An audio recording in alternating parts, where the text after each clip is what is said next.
کبھی وینڈم گئے ہو؟ اس دن یونیورسٹی سے نکلتے ہوئے مائک نے سلار سے پوچھا۔ ایک دفعہ۔ کیسی جگہ ہے؟ مائک نے سوال کیا۔ بری نہیں ہے، سلار نے تبصرہ کیا۔ اس ویکینڈ پر وہاں چلتے ہیں۔ کیوں؟ میری گرل فرینڈ کو بہت دلچسپی ہے اس جگہ میں، وہ اکثر جاتی ہے، مائک نے کہا۔ تو تمہیں تو پھر اس کے ساتھ ہی جانا چاہیے، سلار نے کہا۔ نہیں، سب لوگ چلتے ہیں، زیادہ مزہ آئے گا، مائک نے کہا۔ سب لوگوں سے تمہاری کیا مراد ہے؟ اس بار دانش نے گفتگو میں حصہ لیا۔ جتنے دوست بھی ہیں سب، میں، سلار، تم، سیٹھی اور ساتھ کو رہنے دو۔ وہ نائٹ کلب کے نام پر کانوں کو ہاتھ لگانے لگے گا یا پھر ایک لمبا چوڑا لیکچر دینے لگے گا، سلار نے مداخلت کی۔ تو پھر ٹھیک ہے، ہم لوگ ہی چلتے ہیں، دانش نے کہا۔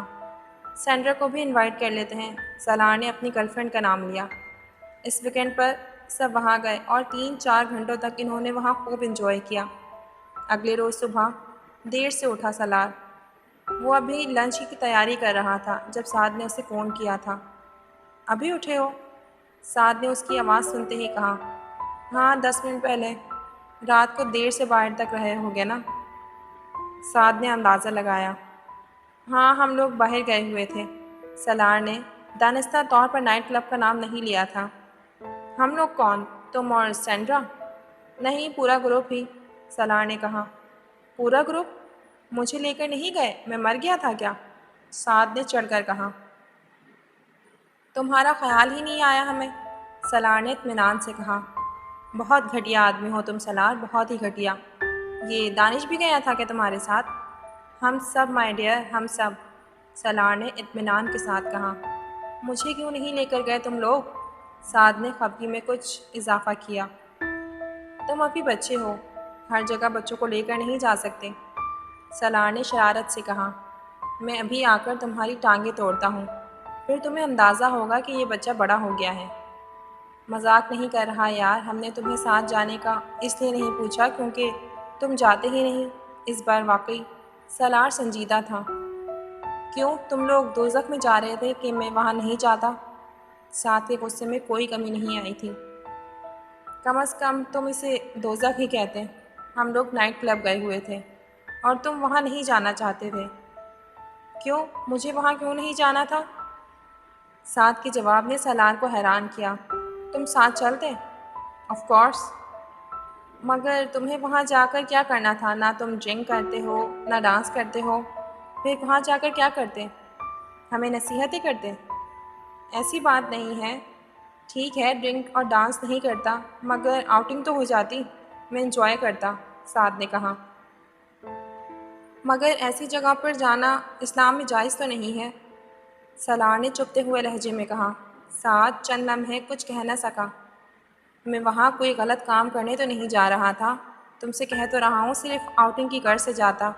چند لمحوں بعد اس نے قدرے سنبھلتے ہوئے کہا تھا۔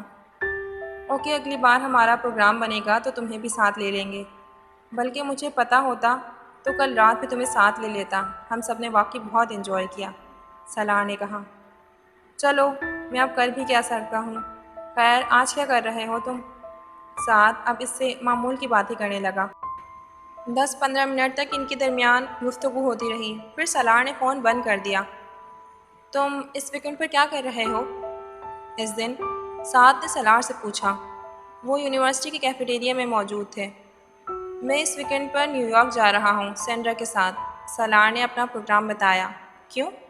سعد نے پوچھا۔ اس کے بھائی کی شادی ہے، مجھے انوائٹ کیا ہے اس نے۔ واپس کب آؤ گے؟ اتوار کی رات کو۔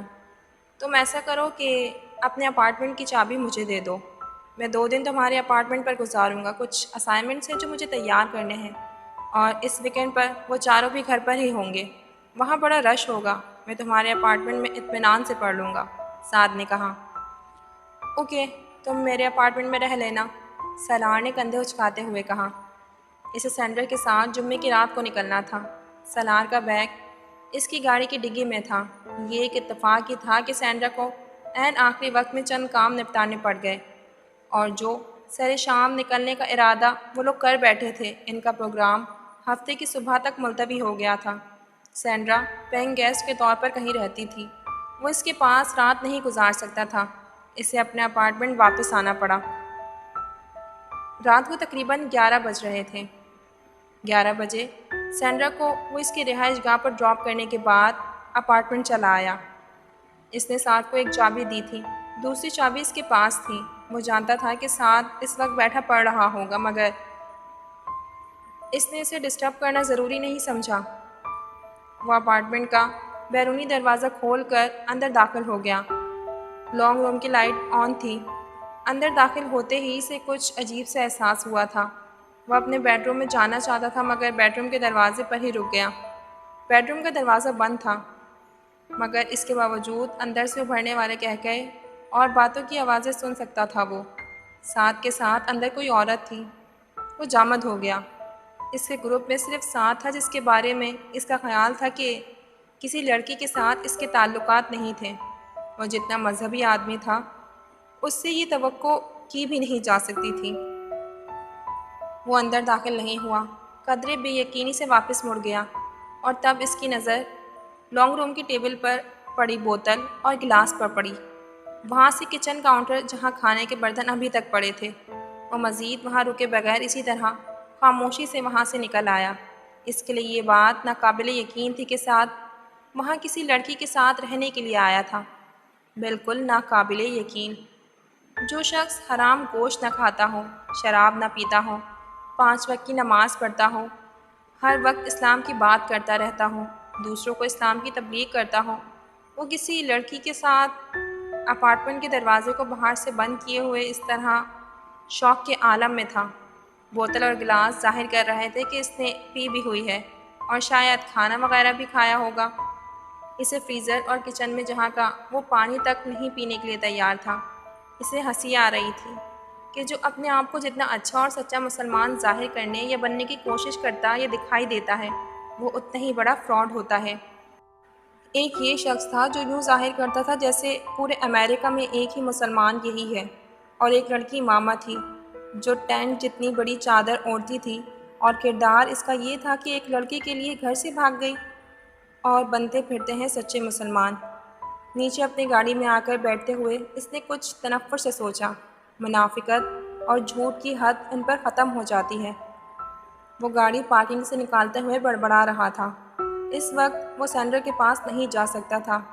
اس نے دانش کے پاس جانے کا فیصلہ کیا۔ وہ اسے دیکھ کر حیران ہوا۔ سالار نے بہانہ بنا دیا کہ وہ بور ہو رہا تھا، اس لیے اس نے دانش کے پاس آنے اور رات وہاں گزارنے کا فیصلہ کیا۔ دانش پھر مطمئن ہو گیا۔ اتوار کی رات کو جب وہ واپس نیوہان اپنے اپارٹمنٹ میں آیا تو سعد وہاں نہیں تھا۔ اس کے فلیٹ میں کہیں بھی ایسے آثار نہیں تھے جس سے یہ پتہ چلتا ہو کہ وہ وہاں کوئی عورت آئی تھی۔ وائن کی بوتل بھی اسے کہیں نہیں ملی۔ وہ زیر لب مسکراتا ہوا پورے اپارٹمنٹ کا تفصیلی جائزہ لے رہا تھا۔ وہاں موجود ہر چیز ویسی ہی تھی جیسی وہ چھوڑ کر گیا تھا۔ سالار نے اپنا سامان رکھنے کے بعد سعد کو فون کیا۔ کچھ دیر رسمی باتیں کرتے رہنے کے بعد وہ موضوع پر آ گیا۔ پھر اچھی رہی تمہاری اسٹڈیز؟ اسائنمنٹس بن گئے؟ ہاں یار، میں تو 2 دن اچھا خاصا پڑھتا رہا۔ اسائنمنٹس تقریباً مکمل کر لی ہیں۔ تم بتاؤ، تمہارا ٹرپ کیسا رہا؟ سعد نے جواباً پوچھا۔ بہت اچھا۔ کتنی دور میں پہنچ گئے تھے وہاں؟ رات کو سفر کرتے ہوئے کوئی پرابلم تو نہیں ہوئی؟ سعد نے سرسری لہجے میں پوچھا۔ نہیں، رات کو سفر نہیں کیا۔ کیا مطلب؟ مطلب یہ کہ فرائیڈے کی رات کو نہیں، سیٹرڈے کی صبح گئے تھے ہم لوگ وہاں، سالار نے بتایا۔ تو پھر سینٹر کی طرف رہے تھے تم؟ نہیں، دانش کے پاس۔ کیوں؟ یہاں آ جاتے اپنے اپارٹمنٹ پر۔ آیا تھا، سالار نے بڑی اطمینان سے کہا۔ دوسری طرف خاموشی چھا گئی۔ سالار دل ہی دل میں ہنسا۔ سعد کے پیروں کے نیچے سے یقیناً اس وقت زمین نکل گئی تھی۔ آئے تھے؟ کب؟ اس بار وہ بے اختیار ہکلایا۔ 11 بجے کے قریب۔ تم اس وقت کسی لڑکی کے ساتھ مصروف تھے۔ میں نے تم لوگوں کو ڈسٹرب کرنا مناسب نہیں سمجھا، اس لیے وہاں سے واپس آ گیا۔ وہ اندازہ کر سکتا تھا کہ سعد پر اس وقت سکتہ طاری ہو چکا ہوگا۔ اس کے وہم و گمان میں بھی نہیں آ سکتا تھا کہ سالار اس طرح اس کا بھانڈا پھوڑ دے گا۔ ویسے تم نے کبھی اپنی گرل فرینڈ سے نہیں ملوایا؟ اس نے مزید کہا۔ سعد کو سانس لینے میں جتنی دقت ہو رہی تھی وہ اندازہ کر سکتا تھا۔ بس ویسے ہی ملوا دوں گا، اس نے دوسری طرف سے بہت مدھم اور معذرتخانہ انداز میں کہا، مگر تم کسی اور سے اس کا ذکر مت کرنا۔ اس نے ایک ہی سانس میں کہا۔ میں کیوں ذکر کروں گا؟ تمہیں گھبرانے کی ضرورت نہیں ہے۔ سالار اس کی کیفیت سمجھ سکتا تھا۔ اسے اس وقت سعد پر کچھ ترس آ رہا تھا۔ اس رات سعد نے چند منٹوں بعد ہی فون رکھ دیا۔ سالار کو اس کی شرمندگی کا اچھی طرح اندازہ تھا۔ اس واقعے کے بعد سالار کا خیال تھا کہ سعد دوبارہ کبھی اس کے سامنے اپنے مذہبی عقیدے اور وابستگی کا ذکر نہیں کرے گا، مگر اسے یہ دیکھ کر حیرت ہوئی تھی کہ سعد میں کوئی تبدیلی نہیں آئی تھی۔ وہ اب بھی اسی شد و مت سے مذہب پر بات کرتا، دوسروں کو ٹوک دیتا، نصیحتیں کرتا، نماز پڑھنے کی ہدایت دیتا، صدقہ خیرات دینے کے لیے کہتا، اللہ سے محبت کے بارے میں گھنٹوں بولنے کے لیے تیار رہتا، مذہب کے بارے میں بات کرتا رہتا تو کسی آیت یا حدیث کا حوالہ دیتے ہوئے آنکھوں میں آنسو بھی آ جاتے۔ اس کے گروپ کے لوگوں کے ساتھ اور بہت سے لوگ سعد سے بہت متاثر تھے اور اس کے کردار سے بہت مرعوب۔ اللہ سے اس کی محبت پر رشک کا شکار ایک مثالی مسلم جوانی کی مصروف زندگی میں بھی اس میں کوئی شک نہیں تھا کہ سعد بات کرنا جانتا تھا۔ اس کا انداز بیاں بے حد متاثر کن تھا اور اس کے شناسہ لوگوں میں صرف سالار تھا جس پر اس کی نصیحت کا کوئی اثر نہیں تھا، جو اس سے ذرا برابر بھی متاثر نہیں تھا اور نہ ہی کسی رشک کا شکار۔ جیسے سعد کی داڑھی اس کے لیے دین کے کوئی استقامت کے یقین دلانے کے لیے کامیاب نہ تھی، نہ ہی دوسروں کے لیے اس کا ادب و احترام، اس کا نرم انداز گفتگو۔ امامہ سے مذہبی لوگوں کے لیے اس کی ناپسندیدگی کا آغاز شروع ہوا تھا۔ جلال نے اسے آگے بڑھایا تھا اور سعد نے اسے انتہا پر پہنچا دیا تھا۔ اس کا خیال تھا کہ مذہبی لوگوں سے بڑھ کر منافق کوئی دوسرا نہیں ہوتا۔ داڑھی رکھنے والا مرد اور پردہ کرنے والی عورت کسی بھی قسم کی بلکہ ہر قسم کی برائی کے شکار ہوتے ہیں، اور ان لوگوں سے زیادہ جو خود کو مذہبی نہیں کہتے۔ اتفاق سے ملنے والے تینوں لوگوں نے اس کے اس یقین کو مستحکم کیا تھا۔ امامہ ہاشم، پردہ کرنے والی لڑکی، اور ایک لڑکے کے لیے اپنے منگیتر، اپنے خاندان، اپنے گھر کو چھوڑ کر رات میں فرار ہو جانے والی لڑکی۔ جلال النصر، داڑھی والا مرد، حضور کی محبت میں سرشار ہو کر نعتیں پڑھنے والا، ایک لڑکی سے افیئر چلانے والا اور پھر اسے بیچ راستے میں چھوڑ کر ایک طرف ہو جانے والا، پھر دین الگ دنیا الگ کی باتیں کرنے والا۔ سعد ظفر کے بارے میں اس کی رائے ایک اور واقعے سے خراب ہوئی۔ وہ ایک دن اس کے اپارٹمنٹ پر آیا ہوا تھا۔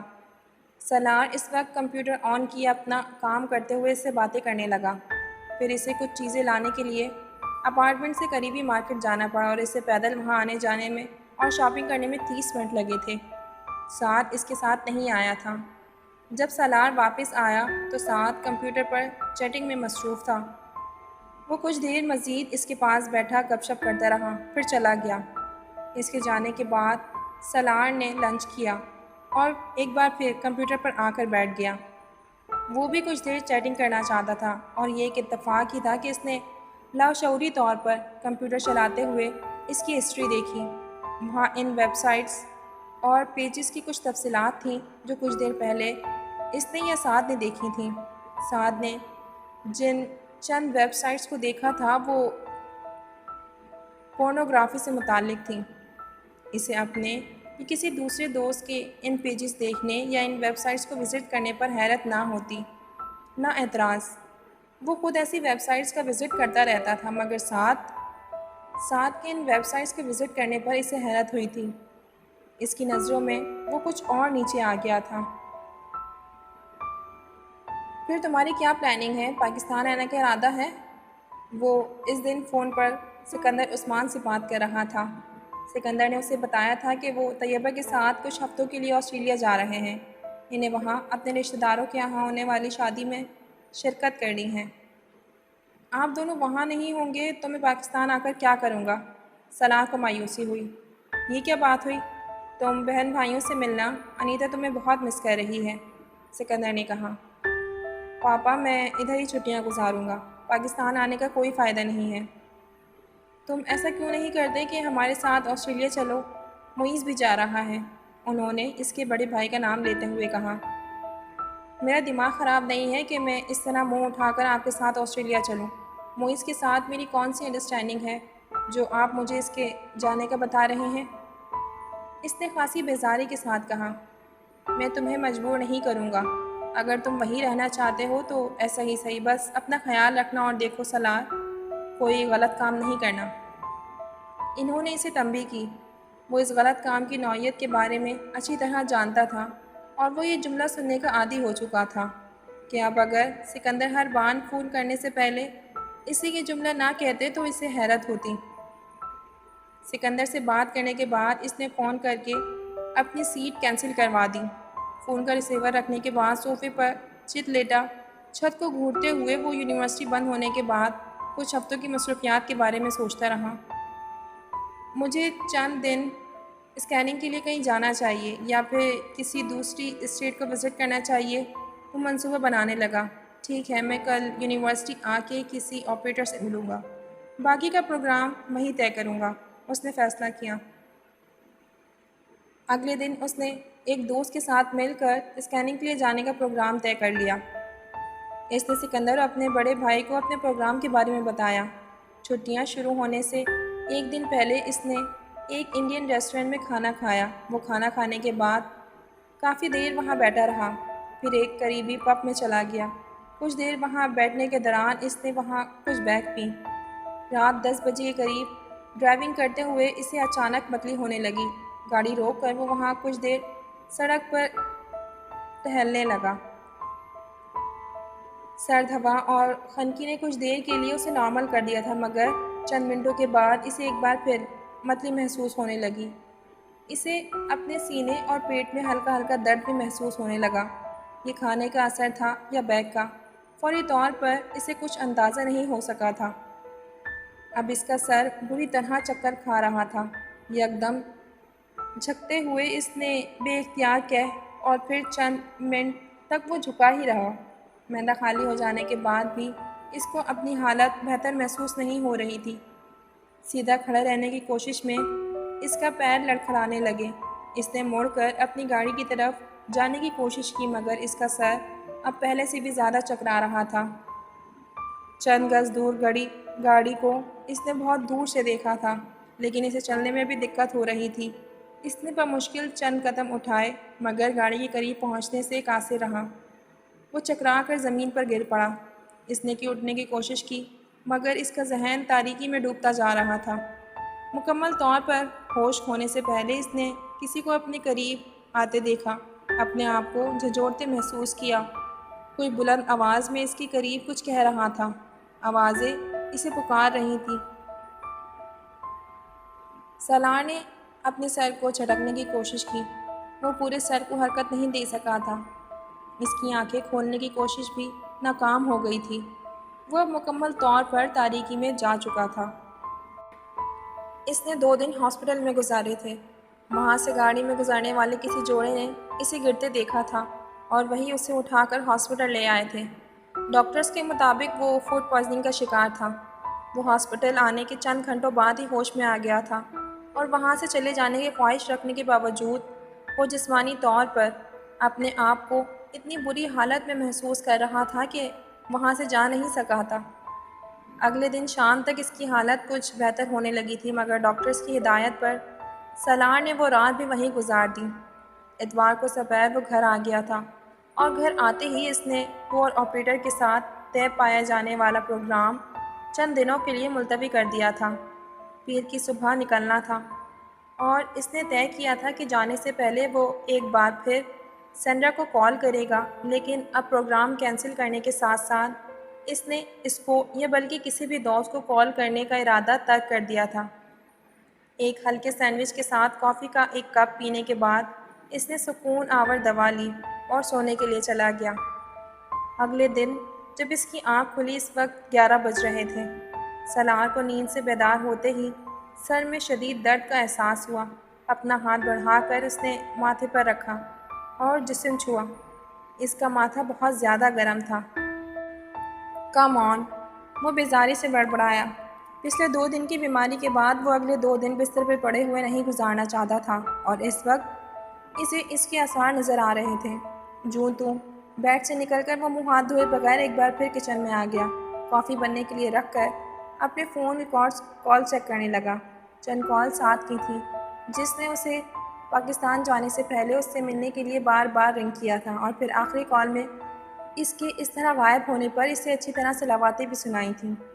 سینڈرا کا اندازہ تھا کہ وہ اس سے ملے بغیر اسکیننگ کے لیے چلا گیا ہے۔ یہی خیال سکندر اور کامران کا بھی تھا۔ انہوں نے بھی اسے چند کالز کی تھیں۔ باقی چند کالز اسے کچھ کلاس فیلوز کی تھیں۔ وہ بھی چھٹیاں گزارنے کے لیے اپنے گھروں کو جانے سے پہلے کی گئی تھیں۔ ہر ایک نے اسے تاکید کی تھی کہ وہ انہیں جوابی کال کرے، مگر اب وہ جانتا تھا کہ وہ اب سب جا چکے ہوں گے۔ البتہ وہ سکندر، کامران اور سعد کو پاکستان میں کال کر سکتا تھا، مگر اس وقت وہ یہ کام کرنے کے موڈ میں بھی نہیں تھا۔ کافی کے ایک مگ کے ساتھ 2 سلائس کھانے کے بعد اس نے گھر پر موجود چند میڈیسنز لیں اور پھر دوبارہ بیڈ پر لیٹ گیا۔ اس کا خیال تھا کہ بخار کے لیے اتنا ہی کافی ہے اور شام تک وہ اگر مکمل طور پر نہیں تو کافی حد تک ٹھیک ہو چکا ہوگا۔ اس کا اندازہ بالکل غلط ثابت ہوا۔ شام کے وقت میڈیسنز کے زیر اثر آنے والی نیند سے بیدار ہوا تو اس کا جسم بری طرح بخار میں پھک رہا تھا۔ اس کی زبان اور ہونٹ خشک تھے اور اسے اپنے حلق میں کانٹوں سے بھرا ہوا محسوس ہو رہا تھا۔ پورے جسم کے ساتھ ساتھ اس کا سر درد بھی شدید درد کی گرفت میں مبتلا تھا اور شاید اس کے اس طرح بیدار ہونے کی وجہ سے شدید بخار اور تکلیف ہی تھی۔ اس بار وہ اوندھے منہ بیڈ پر لیٹے ہوئے، اس نے اپنے دونوں ہاتھ تکیے پر ماتھے کے نیچے رکھتے ہوئے ہاتھوں کے انگوٹھوں سے کنپٹیوں کو مسلتے ہوئے سر میں اٹھنے والی درد کی ٹیسوں کو کم کرنے کی کوشش کی، مگر وہ بری طرح ناکام رہا۔ چہرہ تکیے میں چھپائے وہ بے حس و حرکت پڑا رہا۔ تکلیف کو برداشت کرنے کی کوشش میں وہ کب دوبارہ نیند کی آغوش میں گیا اسے اندازہ نہیں ہوا۔ پھر جب اس کی آنکھ کھلی تو اس وقت کمرے میں مکمل اندھیرا تھا۔ رات ہو چکی تھی اور صرف کمرہ ہی نہیں پورا گھر تاریکی تھا۔ وہ پہلے سے زیادہ تکلیف میں تھا۔ چند منٹوں تک بیڈ سے اٹھنے کی ناکام کوشش کرنے کے بعد وہ دوبارہ لیٹ گیا۔ ایک بار پھر اس نے اپنے ذہن کو تاریکی میں ڈوبتے ہوئے محسوس کیا، مگر اس بار یہ نیند نہیں تھی۔ وہ غنود کی کسی درمیانی کیفیت میں گزر رہا تھا۔ وہ اب خود کو کرہاتے ہوئے سن رہا تھا، مگر وہ اپنی آواز کا گلا نہیں گھونٹ پا رہا تھا۔ سینٹرل ہیٹنگ ہونے کے باوجود اسے بے تحاشا سردی محسوس ہو رہی تھی۔ اس کا جسم بری طرح کانپ رہا تھا اور کمبل اس کی کپکپاہٹ کو ختم کرنے میں ناکام تھا۔ وہ جسمانی طور پر خود کو اٹھ کر کچھ بھی پہننے یا اوڑھنے کے قابل نہیں سمجھتا تھا۔ اسے اپنے سینے اور پیٹ میں ایک بار پھر درد محسوس ہونے لگا۔ اس کی کرہاؤں میں اب شدت آتی جا رہی تھی۔ ایک بار پھر متلی محسوس کرنے پر اس نے اٹھنے اور تیزی سے واش روم تک جانے کی کوشش کی، مگر وہ اپنی کوشش میں کامیاب نہ ہو سکا۔ چند لمحوں کے لیے وہ بیڈ سے اٹھ کر بیٹھنے میں کامیاب ہوا اور اس سے پہلے کہ وہ بیڈ سے اترنے کی کوشش کرتا، اس نے ایک زور کی اکائی لی۔ پچھلے 24 گھنٹوں میں اندر رہ جانے والی تھوڑی بہت خوراک بھی باہر آ گئی تھی۔ وہ غشی کے عالم میں بھی اپنے کپڑوں اور کمبل سے بے نیاز نہیں تھا، مگر وہ مکمل طور پر گندگی سے لتھڑے ہوئے بے بس تھا۔ اسے اپنا پورا وجود مفلوج محسوس ہو رہا تھا۔ بے جان سی حالت میں وہ اسی طرح دوبارہ بستر پر لیٹ گیا۔ اسے اپنا دل ڈوبتا محسوس ہو رہا تھا۔ وہ ارد گرد کے ماحول سے مکمل طور پر بے نیاز ہو چکا تھا۔ غشی کی کیفیت میں کراہوں کے ساتھ اس کے منہ میں جو کچھ آ رہا تھا وہ بولتا جا رہا تھا۔ غشی کا یہ سلسلہ کتنے گھنٹے جاری رہا تھا اسے یاد نہیں۔ ہاں البتہ اسے یہ ضرور یاد تھا کہ اس کی کیفیت کے دوران اسے ایک بار یوں محسوس ہوا تھا جیسے وہ مر رہا ہے، اور اسی وقت زندگی میں پہلی بار موت سے عجیب سا خوف محسوس ہوا تھا اسے۔ وہ کسی نہ کسی طرح فون تک پہنچنا چاہتا تھا، وہ کسی کو بلانا چاہتا تھا، مگر وہ بستر سے نیچے نہیں اتر سکا۔ شدید بخار نے اسے مکمل طور پر مفلوج کر کے رکھ دیا تھا اور پھر بالآخر وہ خود ہی اس کیفیت سے باہر آ گیا تھا۔ اس وقت رات کا پچھلا پہر تھا جب وہ اس غنودگی سے باہر نکلا تھا۔ آنکھیں کھولنے پر اس نے مکمل طور پر اپنے کمرے میں اندھیرا پایا، مگر اس کا جسم اب پہلے کی طرح گرم نہیں تھا۔ کپکپی مکمل طور پر ختم ہو چکی تھی۔ اس کا سر اور جسم میں ہونے والا درد بھی بہت ہلکا تھا۔ کمرے کی چھت کو دیکھ کر گھورنے کے بعد اس نے لیٹے لیٹے اندھیرے میں سائیڈ لیمپ کو ڈھونڈ کر آن کر دیا۔ روشنی نے کچھ دیر کے لیے اس کی آنکھوں کو چندھا کر کر بند ہو جانے پر مجبور کر دیا تھا۔ اس نے اپنا ہاتھ بڑھا کر آنکھوں کے بند پٹوں کو چھوا اور وہ سوجے ہوئے تھے۔ آنکھوں میں چبھن محسوس ہو رہی تھی۔ سوجے ہوئے تمام پپوٹوں کو بمشکل کھلے رکھتے ہوئے وہ اب ارد گرد کی چیزوں پر غور کر رہا تھا اور اپنے ساتھ ہونے والے تمام واقعات کو یاد کرنے کی کوشش کر رہا تھا۔ ہلکے ہلکے جھماکوں کے ساتھ اسے سب کچھ یاد آتا جا رہا تھا۔ اسے بے اختیار اپنے آپ سے گھن آئی۔ بیڈ پر بیٹھے بیٹھے اس نے اپنی شرٹ کے بٹن کھول کر اسے اتار کر پھینک دیا، پھر لڑکھڑاتے ہوئے بیڈ سے اتر گیا اور کمبل اور بیڈ شیٹ بھی کھینچ کر اس نے بیڈ سے اتار کر فرش پر ڈال دیے۔ انہی لڑکھڑاتے قدموں کے ساتھ وہ سوچے سمجھے بغیر باتھ روم میں گھس گیا۔ باتھ روم میں موجود بڑے آئینے کے سامنے اپنے چہرے پر نظر پڑتے ہی اسے جیسے شوق لگا۔ اس کی آنکھیں اندر دھسی ہوئی تھیں اور ان کے گرد پڑنے والے حلقے بہت نمایاں تھے اور چہرہ بالکل زرد تھا۔ اس کے ہونٹوں پر بیڑیاں جمی ہوئی تھیں۔ اسے اس وقت دیکھنے والا یہی سوچتا کہ وہ کسی لمبی بیماری سے اٹھا ہے۔ 24 گھنٹوں میں اتنی شیو بڑھ گئی ہے؟ اس نے حیرانی کے عالم میں اپنے گالوں کو چھوتے ہوئے کہا۔ اتنی بری شکل تو میری فوڈ پوائزننگ کے بعد ہاسپٹل میں رہ کر بھی نہیں ہوئی جتنی ایک دن کے اس بخار نے کر دی ہے۔ وہ بے یقینی کے عالم میں اپنے حلقوں کو دیکھتے ہوئے بڑبڑایا۔ ٹب میں پانی بھر کر وہ اس میں لیٹ گیا۔ اسے حیرانی ہو رہی تھی کہ بخار کی حالت میں بھی اس نے فوری طور پر اسی وقت اپنے کپڑے کیوں نہیں بدلے، وہ کیوں وہیں پڑا رہا۔ باتھ روم سے نکلنے کے بعد بیڈ روم میں رہنے کے بجائے وہ کچن میں چلا آیا۔ اسے بے تحاشا بھوک لگ رہی تھی۔ اس نے نوڈلز بنائے اور انہیں کھا لیا۔ مجھے صبح ڈاکٹر کے پاس جا کر اپنا تفصیلی چیک اپ کروانا چاہیے، اس نے نوڈلز کھاتے ہوئے سوچا۔ تھکن ایک بار پھر اس کے اعصاب پر سوار ہو رہی تھی۔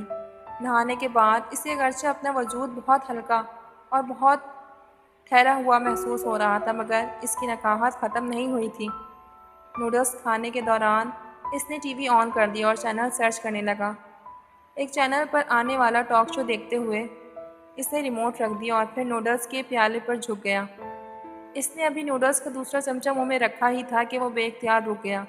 الجھی ہوئی نظروں سے ٹاک شو کو دیکھتے ہوئے اس نے ریموٹ کو ایک بار پھر اٹھایا، ہاتھ آگے بڑھاتے ہوئے ایک بار پھر چینل سرچ کرنے لگا، مگر اس بار وہ ہر چینل کو پہلے سے زیادہ ٹھہر ٹھہر کر دیکھ رہا تھا اور اس کے چہرے کی الجھن بڑھتی جا رہی تھی۔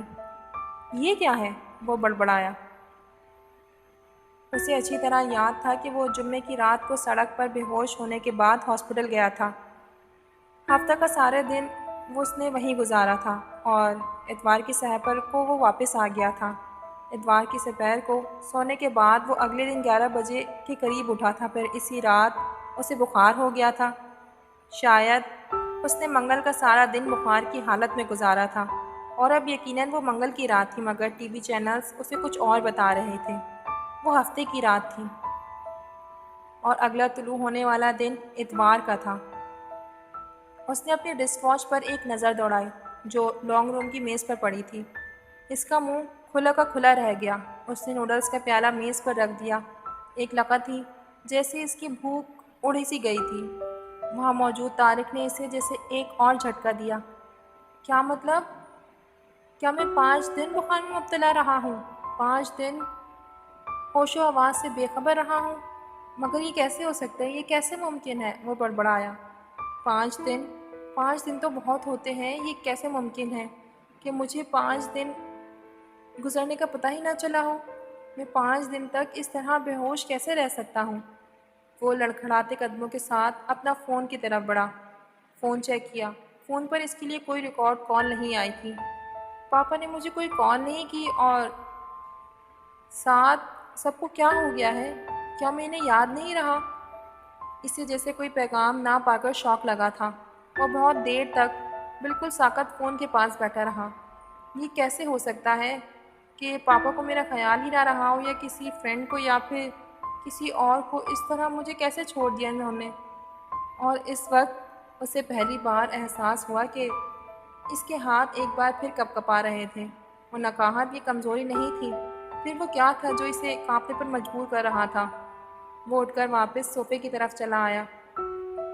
نوڈلز کے پیالے کو ہاتھ میں لے کر وہ ایک بار پھر انہیں کھانے لگا۔ اس بار نوڈلز میں چند منٹ پہلے جیسا ذائقہ ختم ہو چکا تھا۔ اسے لگا کہ وہ بے ذائقہ ربڑ کے چند نرم ٹکڑے چبا رہا ہے۔ چند چمچے لینے کے بعد اس نے پیالہ دوبارہ ٹیبل پر رکھ دیا۔ وہ اسے کھا نہیں پا رہا تھا۔ وہ اب بھی عجیب سی بے یقینی کی گرفت میں موجود تھا۔ کیا واقعی 5 دن یہاں اکیلا اس طرح پڑا رہا تھا میں۔ اسے خود اپنے بارے میں پتہ تھا اور نہ ہی کسی اور کو۔ وہ ایک بار پھر واش روم چلا گیا تھا۔ اس کا چہرہ کچھ دیر پہلے جیسا نہیں لگ رہا تھا۔ نہانے سے وہ کچھ بہتر ہو گیا تھا، مگر اس کی شیو اور آنکھوں کے گرد پڑے ہوئے حلقے اب بھی اسی طرح موجود تھے۔ آئینے کے سامنے کھڑے ہو کر وہ کچھ دیر تک اپنی آنکھوں کے گرد پڑے ہوئے حلقوں کو چھوتا رہا، جیسے اسے یقین نہ آ رہا ہو کہ وہ واقعی وہاں موجود تھے۔ پھر اس کا یہ وہم ہے، اسے یکدم اپنے چہرے پر موجود بالوں سے وحشت ہونے لگی تھی۔ وہیں کھڑے کھڑے اس نے شیونگ کٹ نکالی اور شیو کرنے لگا۔ شیو کرتے ہوئے اسے ایک بار پھر احساس ہوا کہ اس کے ہاتھ کانپ رہے تھے۔ ایک کے بعد دیگر اس نے 3 کٹ لگے۔ اس نے شیو کے بعد اپنا چہرہ دھویا اور اس کے بعد تولیے سے آئینے میں اپنے آپ کو دیکھتا رہا اور اسے خشک کر لیا۔ جب اسے ان زخموں سے رستے ہوئے خون کا احساس ہوا تو اس نے چہرے کو تولیوں سے تھپتھپانا بند کر دیا۔ خالی ذہنی کے عالم میں وہ آئینے میں اپنے چہرے کو دیکھنے لگا۔ اس کے گالوں پر آہستہ آہستہ ایک بار پھر خون کے قطرے نمودار ہو رہے تھے۔ گہرا سرخ رنگ، وہ پلکیں جھپکائے بغیر ان قطروں کو دیکھتا رہا۔ 3 ننھے ننھے سرخ قطرے۔ What is next to ecstasy? Pain. سرد اور مدھم آواز آئی۔ وہ پتھر کے بت کی طرح ساکت ہو گیا۔ What is next to pain? Nothingness. اسے ایک ایک لفظ یاد آیا تھا۔ Nothingness. وہ آئینے میں اپنے آپ کو دیکھتے ہوئے بڑبڑایا۔ اس کے گالوں کی حرکت سے خون کے قطرے اس کے گالوں پر پھسل رہے تھے۔ And what come next to nothingness? Hell. سالار کو یکدم ابکائی آئی۔ وہ واش بیسن پر بے اختیار دھورا ہو گیا۔ چند منٹ پہلے کھائی گئی خوراک ایک بار پھر باہر آ گئی۔ اس نے نل کھول دیا۔ اس نے اس کے بعد کیا پوچھا تھا؟ اس نے اس کے جواب میں کیا کہا تھا؟ اسے یاد تھا۔ ابھی تمہیں کوئی چیز سمجھ میں نہیں آ رہی، آئے گی بھی نہیں۔ ایک وقت آئے گا جب تم سب سمجھ جاؤ گے۔ ہر شخص پر ایک وقت آتا ہے جب وہ سب کچھ سمجھنے لگتا ہے، جب کوئی میں نہیں رہتا۔ میں اس دور سے گزر رہی ہوں، تم پر وہ دور آئندہ کبھی آئے گا۔ اس کے بعد تم دیکھنا۔ کیا تمہیں ہنسی آتی ہے؟ سالار کو ایک اور ابکائی آئی۔ اسے اپنی آنکھوں سے پانی بہتا محسوس ہوا۔ زندگی میں ہم کبھی نہ کبھی اس مقام پر آ جاتے ہیں جہاں سارے رشتے ختم ہو جاتے ہیں۔ وہاں صرف ہم ہوتے ہیں اور اللہ ہوتا ہے۔ کوئی ماں باپ، کوئی بھائی بہن، کوئی دوست نہیں ہوتا۔ پھر ہمیں پتہ چلتا ہے کہ ہمارے پیروں کے نیچے زمین ہے، نہ آسمان۔ بس صرف ایک اللہ ہے جو ہمیں اس خلا میں بھی تھامے ہوئے ہے۔ پھر پتہ چلتا ہے کہ ہم زمین پر پڑی مٹی کے ڈھیروں میں سے ایک ذرے یا درخت پر لگے ہوئے ایک پتے سے زیادہ کی وقت نہیں رکھتے۔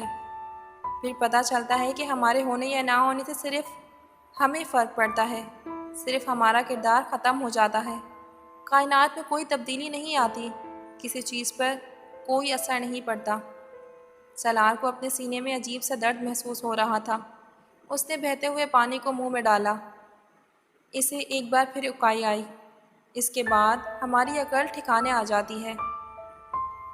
وہ اس آواز کو اپنے ذہن سے چھٹکنے کی کوشش کرتا رہا۔ اسے حیرانی ہو رہی تھی کہ وہ اسے اس وقت کیوں یاد آ رہی تھی۔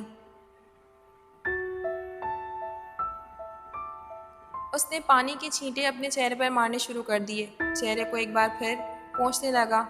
آفٹر شیو کی بوتل کھول کر اس نے گالوں پر موجود ان زخموں پر لگانا شروع کر دیا جہاں اسے اب پہلی بار تکلیف ہو رہی تھی۔ واش روم سے باہر نکلتے ہوئے اسے احساس ہو رہا تھا کہ اس کے ہاتھ اب بھی کانپ رہے ہیں۔ مجھے ڈاکٹرز کے پاس چلے جانا چاہیے۔ وہ اب مٹھیاں بھینچنے لگا۔ مجھے مدد کی ضرورت ہے۔ اب نہ چیک اپ کروانا ہے۔ وہ نہیں جانتا تھا کہ اسے یکدم وہاں وحشت کیوں ہونے لگی تھی۔ اسے اپنا سانس وہاں بند ہوتا محسوس ہو رہا تھا، یوں جیسے کوئی اس کی گردن پر پاؤں رکھے آہستہ آہستہ دباؤ ڈال رہا تھا۔ کیا یہ ممکن ہے کہ سب لوگ مجھے اس طرح بھول جائیں؟ اس طرح اس نے اپنی وارڈروب سے نئے کپڑے نکال کر ایک بار پھر کچھ دیر پہلے کا پہنا ہوا لباس بدلنا شروع کر دیا۔ وہ جلد از جلد ڈاکٹر کے پاس جانا چاہتا تھا۔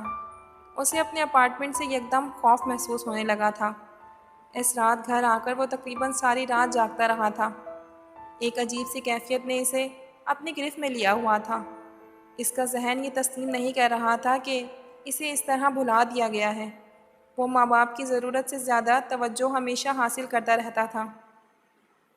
کچھ اس کی حرکتوں کی وجہ سے بھی سکندر عثمان اور طیبہ کو اس کے معاملے میں بہت زیادہ محتاط ہونا پڑتا تھا۔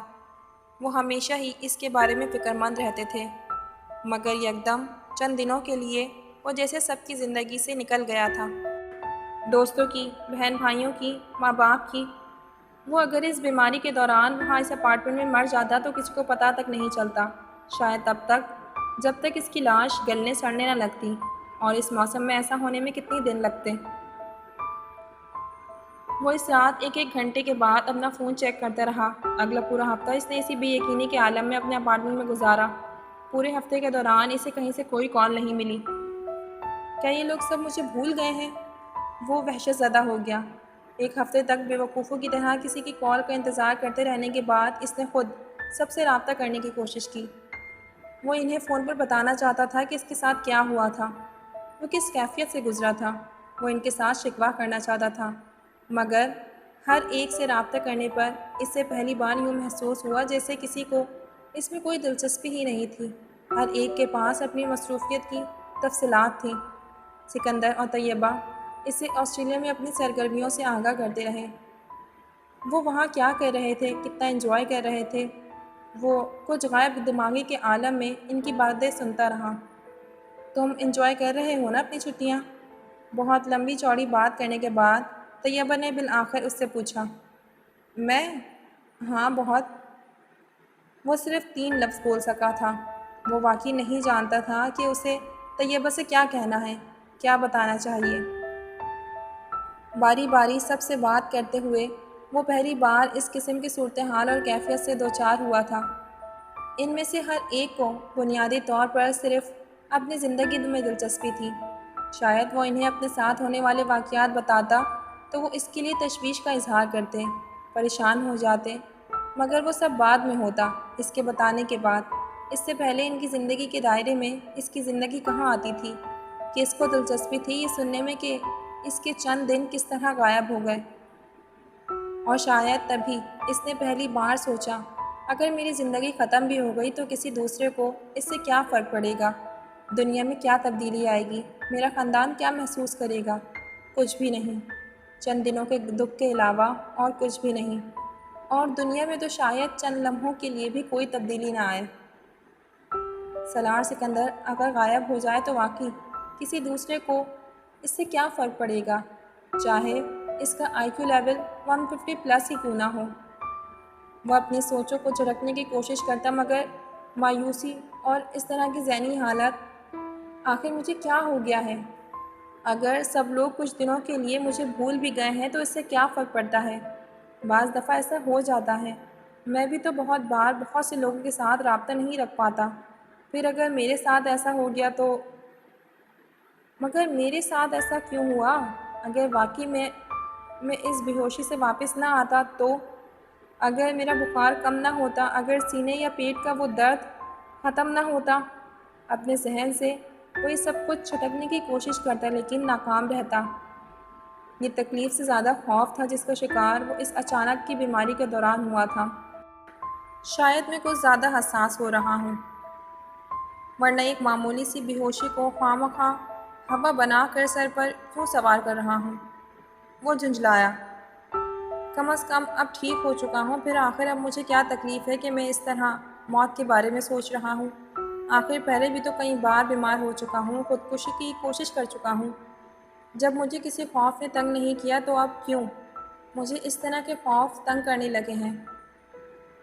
اس کی الجھن اور اضطراب میں اضافہ ہوتا جا رہا تھا۔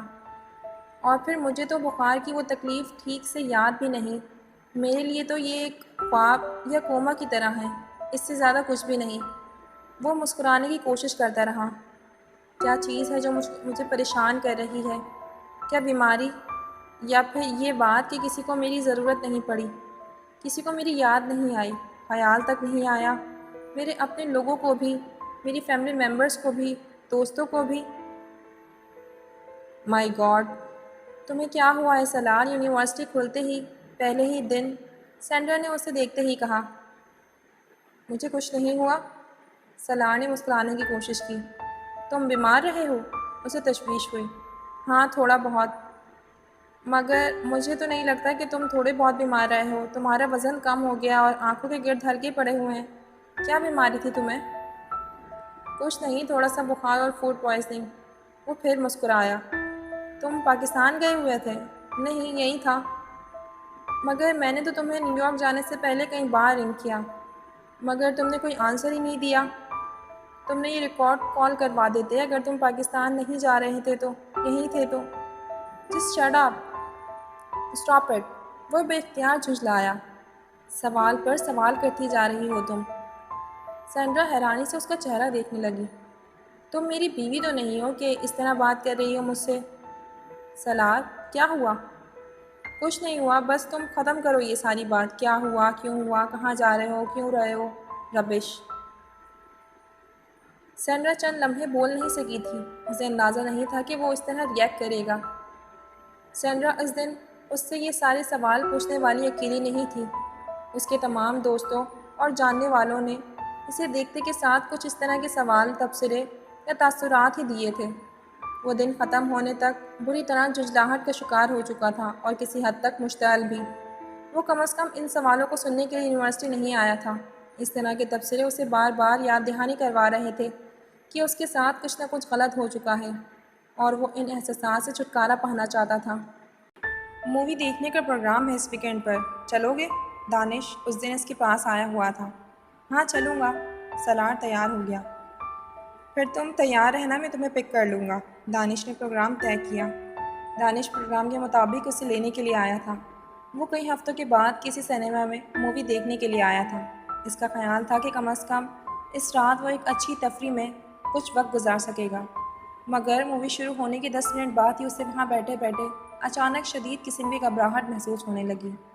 سامنے اسکرین پر نظر آنے والے کردار اسے کٹ پتلیاں نظر آنے لگے، جن کی حرکات اور آوازوں کو وہ سمجھنے سے قاصر تھا۔ وہ کچھ بھی کہے بغیر بہت ہی آہستگی کے ساتھ وہاں سے اٹھ کھڑا ہوا اور باہر آ گیا۔ وہ پارکنگ میں بہت دیر تک دانش کی گاڑی کے بونٹ پر بیٹھا رہا، پھر ایک ٹیکسی لے کر اپنے اپارٹمنٹ پر واپس آ گیا۔ پروفیسر رابنس اپنا لیکچر شروع کر چکے تھے۔ سلار نے اپنے سامنے پڑے پیپر پر تاریخ اور ٹاپک لکھا۔ وہ اکانومک ریسیشن کے حوالے سے بات کر رہے تھے۔ سلار ہمیشہ کی طرح ان پر نظریں جمائے ہوئے تھا، مگر اس کا ذہن غیر حاضر تھا، اور یہ اس کے ساتھ زندگی میں پہلی بار ہوا تھا کہ وہ انہیں دیکھتے ہوئے کہیں اور پہنچ گیا تھا۔ کہاں، وہ یہ خود بھی نہیں بتا سکتا تھا۔ ایک امیج سے دوسری امیج، دوسرے سے تیسری، ایک سین سے دوسرے، دوسرے سے تیسرے، ایک آواز سے دوسری، دوسری سے تیسری۔ اس کا سفر کہاں سے شروع ہوا، کہاں نہیں۔ سلار، چلنا نہیں ہے؟ سینڈرا نے اس کا کندھا ہلایا۔ وہ چونک گیا۔ کلاس خالی تھی، صرف سینڈرا اس کے پاس بیٹھی ہوئی تھی۔ اس نے بے یقینی سے خالی کلاس کو اور پھر وال کلاک کو دیکھا، پھر اپنے ریسٹ واچ کو۔ پروفیسر رابنس کہاں گئے؟ بے اختیار اس کے منہ سے نکلا۔ کلاس ختم ہو گئی ہے، وہ چلے گئے ہیں۔ سینڈرا نے کچھ حیران ہوتے ہوئے اسے دیکھا۔ کلاس ختم ہو گئی ہے؟ اسے جیسے یقین نہیں آیا۔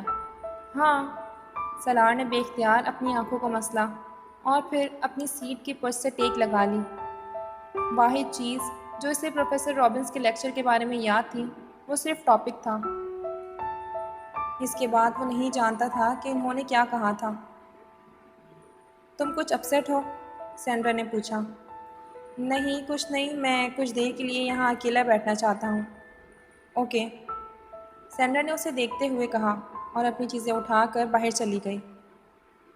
وہ اپنے سینے پر بازو باندھے سامنے نظر آنے والے رائٹنگ بورڈ کو دیکھنے لگا۔ آج یہ تیسری کلاس تھی جس میں اس کے ساتھ یہ ہوا تھا۔ اس کا خیال تھا کہ یونیورسٹی دوبارہ جوائن کرنے کے بعد سب کچھ معمول پر آ جائے گا۔ وہ ڈپریشن کے اس فیز سے باہر آ جائے گا جس کا وہ تب تک شکار تھا، مگر ایسا نہیں ہوا۔ وہ یونیورسٹی میں بھی مکمل طور پر اس ذہنی انتشار کا شکار تھا جس میں وہ اتنے دنوں سے مبتلا تھا۔ پہلی بار اس کا دل پڑھائی سے بھی اچاٹ ہو رہا تھا۔ وہاں ہر چیز اسے مصنوعی لگ رہی تھی۔ وہ زندگی میں پہلی بار صحیح معنوں میں ڈپریشن کا شکار ہوا تھا۔ Studies, university, friends, club, parties, restaurants, سیر و تفریح، ہر چیز اس کے لیے بے معنی ہو کر رہ گئی تھی۔